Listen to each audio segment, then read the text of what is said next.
You've seen images of the protests in Iran. You've seen how the developments have shaped over the last 18 days. Unprecedented. I mean, the kind of visuals that we've seen, the buildings being burnt, IRGC and Basij forces, vehicles being gutted. We've been told that more than 30 civilians have been killed till now. What are your impressions? What are you picking up from these protests? Indeed, significant developments in Iran. I don't know if it still reached the peak of 2009, but it's encouraging to see people that are, yearning for freedom. And we wish them success. We think that the Iranian people have been suffering so much under this repressive regime that has been not only oppressing them, but also killing them, Only in the last year, I think there were almost 2,000 executions in Iran.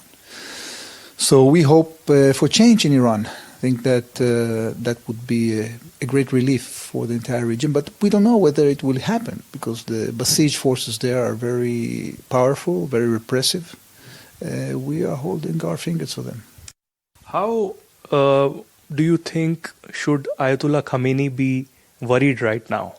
There are thousands of people on the streets, but we know about the situation also from the regime point of view, that they are very strong, they are arms, they have a huge IRGC and the Basij force.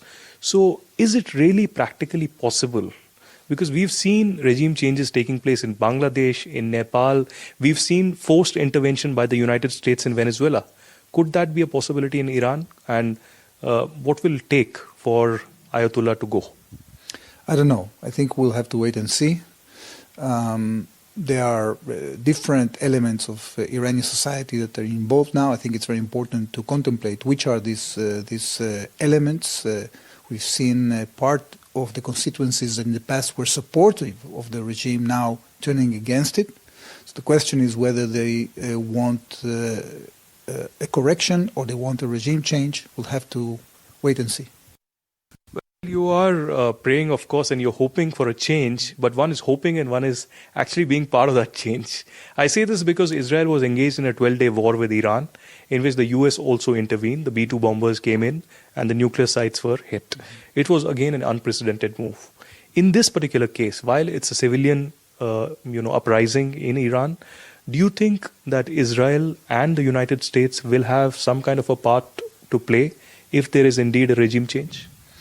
Well, we are not intervening in the internal affairs there. We took action because we had to defend ourselves against the Iranian aggression.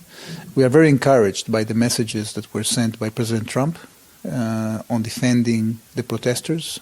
I think it's very important. We also identify ourselves with the forces that are trying to create change, but Israel is not involved directly in the political affairs of Iran.